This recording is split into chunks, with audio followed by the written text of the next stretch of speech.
Hey there, listeners, and welcome to the first ever episode of this brand new podcast of mine entitled The Shady Corner, where I offer funny moments, interesting and helpful tidbits, and even opinions on mainstream topics like video games, social media, TV series, music, etc., etc. But first, let's get into some introductions and such before we dive into today's topic. So, my name is Shady, a typical run-of-the-mill young adult who spontaneously had an idea to put out her own podcast because she felt she could talk to herself a lot. Why not record it and have others listen to it? Am I right? Also, I launched this podcast to mostly share experiences I've had in life and hopefully to guide others throughout theirs.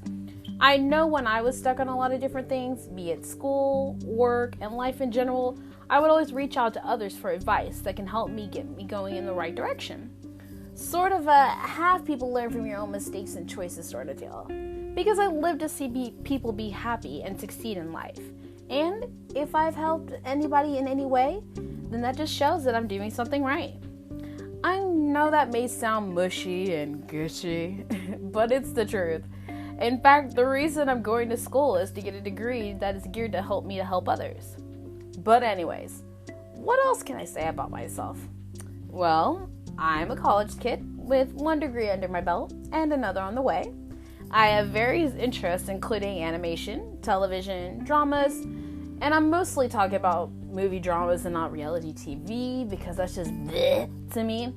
Reading, writing, and the biggest ones are video games and anime. I know that may be typical for everyone to play video games nowadays, and you may be right. But I'm one of those that when you reach that ripe age of adulthood, where all the responsibilities start flooding in, yeah, you know that, and you find pockets of time to squeeze in gameplay, that's me. So instead of playing through a game of, let's say, Jak and Daxter, the precursor legacy in maybe an hour or two, you're spending nearly a week just to complete one playthrough of the game. Am I right? It's a struggle. But I wouldn't mind getting into streaming gameplay as some of my favorites. That way the public can see me rage quit for the umpteenth time, trying my best not to fling my controller across the room, and get terrified by some of the most difficult boss fights in my opinion. Anyway, in fact, boy, do I have a story about a few of them in today's podcast. But for now, I'll just stick to traditional gameplay without an audience. Anyway, I wanted to share some other tidbits about myself before we dive in today. So, I've made myself known around the internet on social media, fanfiction and art sites mostly. For all my DeviantArt and local fanfiction writers out there, yeah, you. You may, or may not, have read one of my many unfinished fanfictions of my favorite fandoms, like Steven Universe, Teen Titans, and one of my most recent ones, 16. I am known as Shady Winters. Some people call me Shady for short. And for those who may have never come across any of my work, go read my stuff.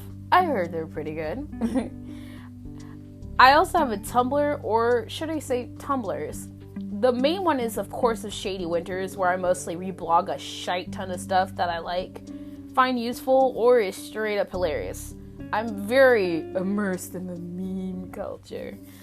My second main Tumblr blog is Shady Art Blog, where I post my art and stories. So if you want a place to have quick access to some of my new stories and chapters, hit that up right there. The third and final Tumblr was recently renamed from Closeted Rainbows to the title of this podcast. Why? Well, because it's going to run alongside the podcast. So whenever a new episode is posted, I will mostly post links to it there. And then there will also be reposts of self-care on there, along with updates, polls, and yada yada yada on there. Anyway, I think that takes care of all the intros and whatnot, so let's get into the nitty-gritty of today's topic. So, question. How many of you guys play video games? Be honest. And it can be casual gamers to even those that play professionally. A lot of hands, right? Okay, second question. How many of you have that one game that you believe is to be the creme de la creme of all the others that you just absolutely love and will destroy others who disagree? I kid. Yeah, I know, right? I have plenty of those, and I'm going to share some interesting stories with you. So, there was one game that I mentioned earlier, Jak and Daxter: The Precursor Legacy. It's a classic. It's on the PS2, and I know a good amount of people that have played it, myself included. That game was the shiz, and is still the shiz. I can recall the many times as a kid that I played this game on my old fat brick of a PS2 in literally one day, because as kids, we seem to have all the time in the world. Kind of makes me wish I was a kid again. Anyway, I remember the first time I got this game, my mom had bought it along with our first ever PS2, the brick one. And when I say ours, I mean mine and my sister's, because we had to share.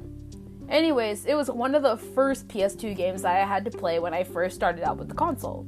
The countless minutes, and I say minutes because this game could literally take you an hour to complete, but countless minutes of going around this small world and collecting precursor orbs, the game's form of currency, which look like ancient eggs with hieroglyphics on it. Yeah, that. Scout flies, which are these oversized flies made to look like all cute and adorable flies that were trapped in these boxes. And of course, the granddaddy of the collectibles, the power cells. This game is so captivating and was what got me into Jak and Daxter that in fact, I still play it to this day and even learned the cheat codes to get through this game quicker. Not that I need to anyway. And it's literally the first and only Jak and Daxter game that I've had 100% completion on both the PS2 and the PS3. I even have the PS3 Platinum to prove it. The other games in this series I've barely touched or haven't bothered to complete the game. I'm still working through like the first half of Jak 2 as of today.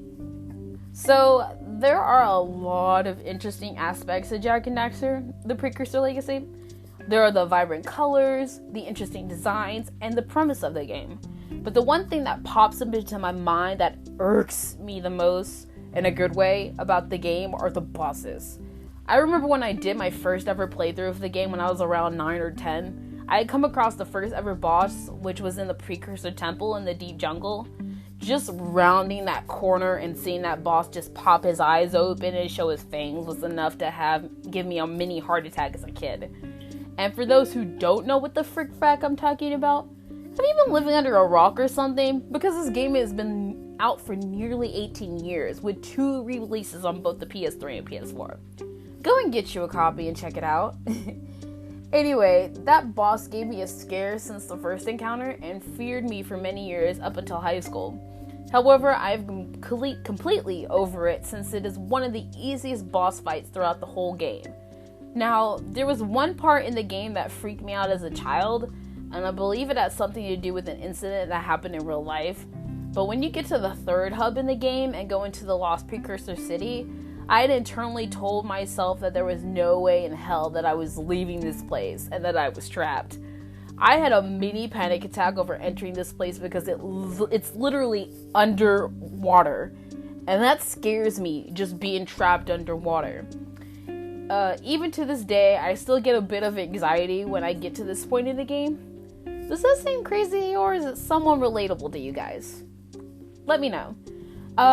Other than that, the overall game is super fun to play, and I will always hold it near and dear to my heart. In fact, I might just play it again after this podcast. I'm being serious. Moving on, I know there is bound to be a plethora of fans for this next game that I'm about to mention.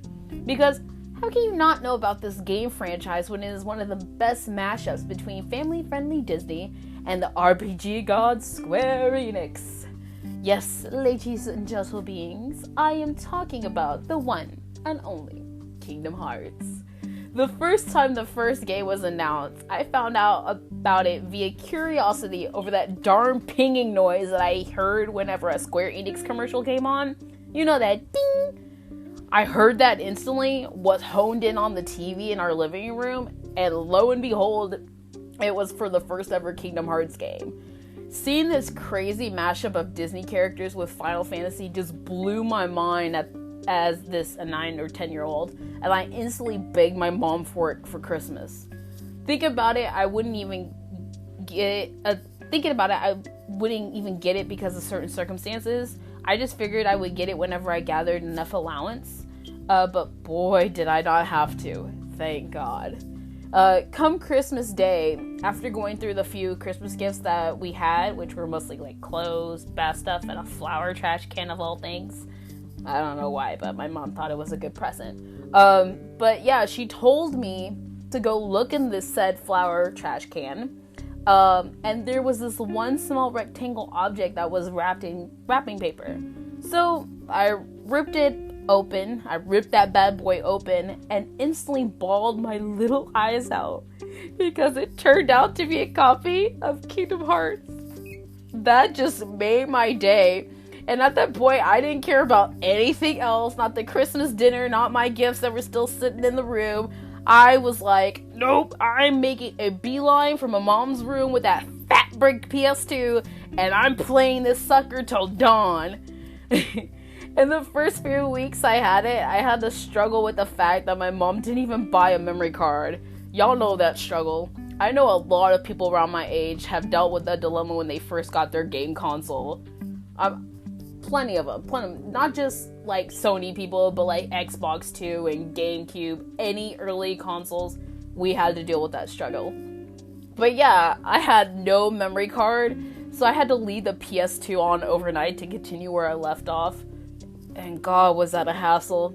I made sure to guard that PS2 with my life so no one would turn it off or accidentally turn it off. But sadly, there were some times that did happen. Even Mother Nature had to come and ruin my gaming experience by making the power go out in the middle of the night. Eventually, my mom got us a memory card and the gods sang hallelujah from above. No more having to leave that darn thing on in the middle of the night. Which was really good because I did not want to waste energy. Anyway, now those were just the early stages of having this game. But when I got to the later parts of gameplay with not just the first game, but other games in the series, it was filled with moments of oohs and ahs and a whole lot of feels and crying. Like, seriously, this game made me cry. In fact, I can remember like 4 distinct times that I have either was on the brink of crying or just flat out started crying while playing these games. The first was when I was playing Kingdom Hearts 2 for the first time, and I was going through Hollow Bastion for like maybe the third time in a playthrough. You know the part like where you have to fight Demyx. I hope I'm saying his name right. And I was going through the Crystal Fissure to get to the spot where Sephiroth was gonna be, to make the cutscene happen. And there's this one open area before you like get into that long passage that's in the Crystal Fissure, and it leads you to this huge open area where you fight Demyx, of course. And all my Kingdom Hearts fans should know about this. And for those who may not know, I highly suggest you play the game or watch a playthrough, preferably without commentary. Anyways, after the boss fight, there was this cutscene that plays where there's a Heartless and a Nobody, and these are enemies in the game, if you guys don't know. And they're fighting at the top of a cliff, right over the area where the characters are at. And amidst the whole action going on, they end up, like, shooting off a big old chunk of the cliff. And it comes hurtling towards Mickey without him knowing, but Goofy was able to see it. And it's just like, oh, heck no, I gotta push your majesty out of the way. So he pushes Mickey out of the way. And it ends up taking the blow, like, straight into the head. And when I first saw this, I didn't think it was gonna make that much of an impact. Because it looked like a tiny little boulder or something that didn't look like it was gonna be that hard. But after the slow-mo stops in that cutscene, where the boulder made an impact with his head, and you could just see Goofy's like unconscious body fling to the opposite wall of the cavern, and he's completely knocked unconscious. I was like, oh shit, this is real. something bad just happened.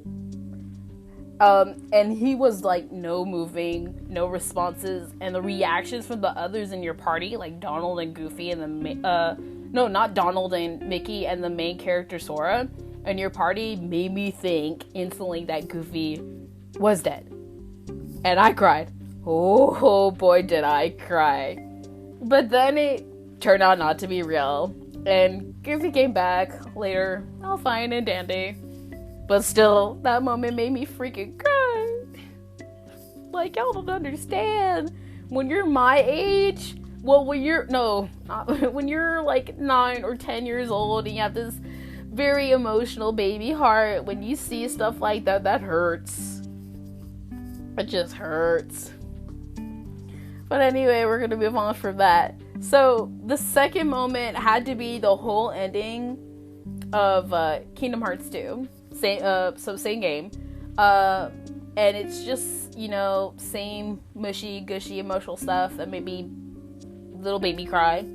So it wasn't really like anything in particular, just the fact I finished the game, took witness to all the stuff that happened, and it made me emotional.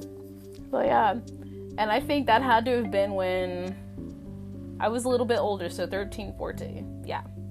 The third, I believe, came from Birth by Sleep 0.2, which is on the PS4, and it's part of a release of the HD versions of Dream Drop Distance and something else. I'm trying to remember. It's Dream Drop Distance, and then there's something else wrapped in it. Oh, Union Cross. And it was a bundle released together on the PS4. And in that bundle had 0.2, which was supposed to be like the prologue to,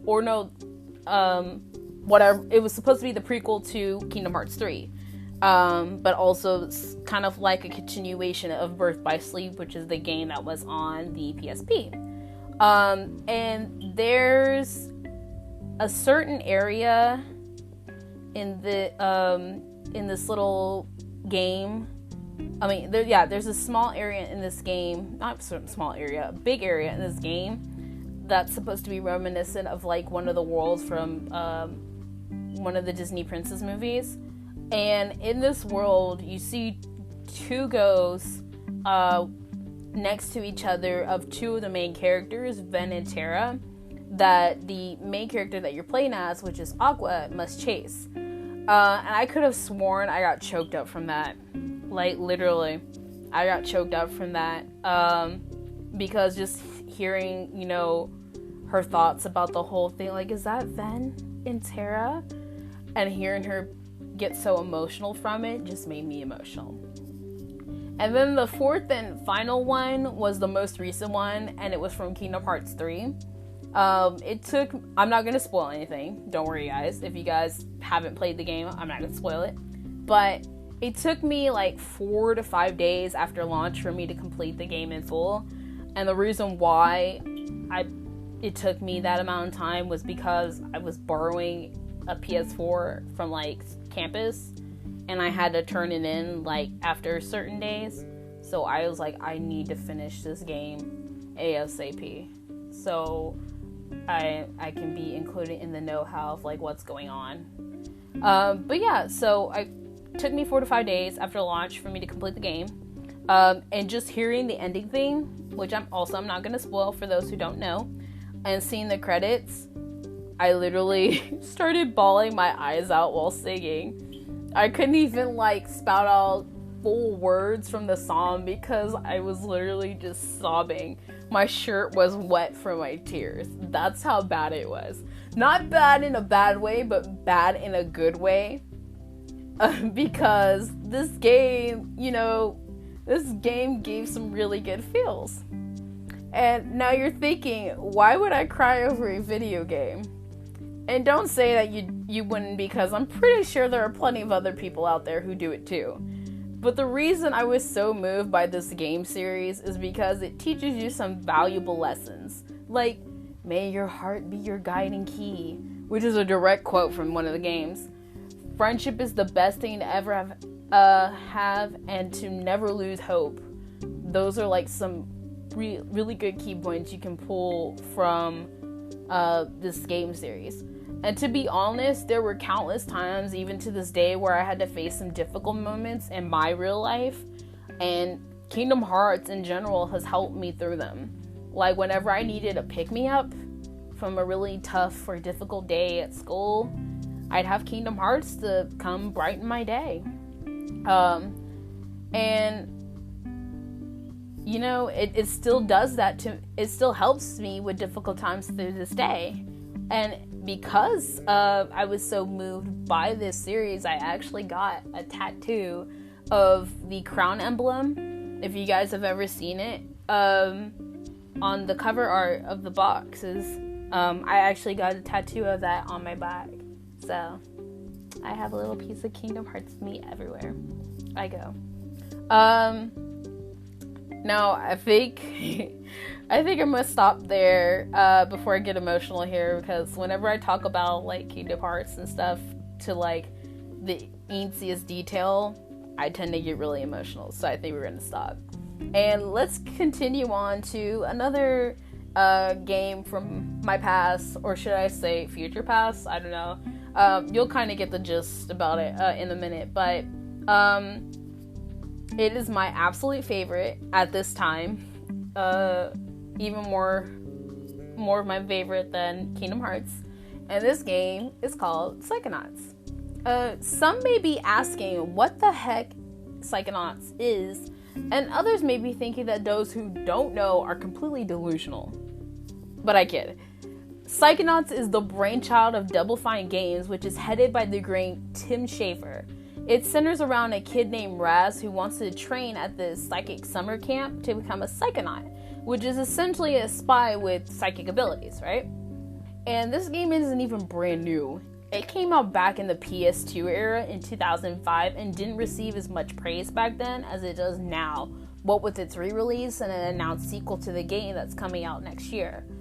Now, I knew about the game when it first came out back then, and I vaguely remember playing it somehow, or probably seeing gameplay of it. Or was that Conquer's Bad Fur Day on X-Play? I don't know. Anyway, I saw this game and I was super excited about it, but never got a chance to get a copy of it. However, I got my lucky shot when Double Fine decided to re-release the game on Steam for nearly a freaking dollar. A freaking dollar. I sure as heck didn't say no to that. Sure as heck. So I instantly bought it the day I saw it. I was like, I'm not gonna pass this up. And I instantly played it. I played through the game, stopped for a bit, and when I got my PS4 a couple of years ago, I found the same game was on the PS Store for only $10, which is not bad. And me being the biggest console lover ever, console for life, PC, I had to get it for my PS4. And I played that game non-stop till I got to the last level and found it to be too difficult, much like what everybody said it was back during the days of X-Play and G4. For all my 90s kids, you probably know what that is. I haven't finished the game, but I will eventually. And I've only gotten to like the ending part on the PS4 version. I'm still like in the middle parts of the game on my PC version. So, yeah. Either way, I'm not finished with the game. But my impatient ass has already spoiled the ending for myself anyway by watching it on YouTube. And despite all that stuff, I still claim it as my utmost favorite, solely for the game, the innuendos, and that fact that there are nods to mental awareness in this game. And for a partial psych major like myself, I can relate to this game a whole lot. I won't go into so much detail about this game because I feel I might spoil it for those who haven't played and aren't interested. But it's an interesting masterpiece, and I recommend it to anyone to go and try it. I'm looking at you over there in the corner. Yeah, you right there. The one person or few in the corner playing nothing but Fortnite. Yeah, go try that out. No, I'm kidding. I play Fortnite too. Anyway, but nonetheless, I think I'm going to wrap up today's podcast right here. Wow, that was pretty quick.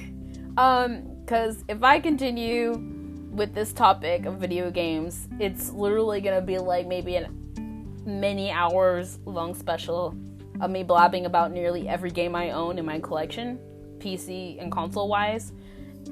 And that's 90 plus games that I'm not really willing to sit all night and talk about. So we might save that for future topics in the podcast series. But anyway, thank you to all who have tuned in today to this first ever episode of the Shady Corner. I hope you will come back again and listen to me blab on about other topics as well. And hopefully, if I'm lucky enough, get some guests to come on and give their opinions and stuff, because I definitely don't want to be the only one on here just voicing my opinion. But please, if you like, feel free to follow me on my social media. For Twitter, Instagram, and Tumblr, I am simply Shady Winters. If you would also like to check out my fanfiction stories and very minimal collection of art links, those will be in the bio, wherever you're listening to the podcast, or I will also post it on the Tumblr blog as well. And finally, to check out the latest juicy news on this podcast, follow me on Tumblr at the Shady Corners blog. Alright guys, I hope you have a superb day, and I hope to see you back here soon. Danke!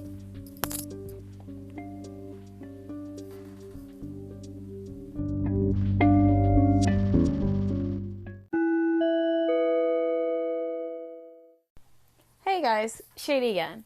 What, you thought this podcast was over? In fact, it's not. I decided I'd put in a little tidbit after every episode to give you a little inspiration or something to carry along with you throughout your day. And I'm going to entitle it Shady Says. Now, those who may have seen little segments on shows or other stuff, even one of Sonic the Hedgehog that's titled Sonic Says, may know about this. But I'm going to copycat it. Hey, I think it'd be necessary. So here's mine for you.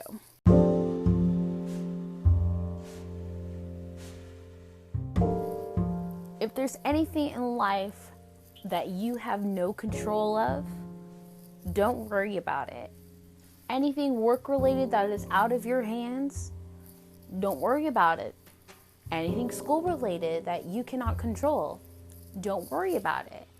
Because all that's going to do is put unnecessary stress on yourself. And I know for sure I don't want any more stress on top of what it is I can control. So, keep that with you. Take it wherever you go. And always keep it in mind, because it may just help you in the future. Anyway, guys, see you later.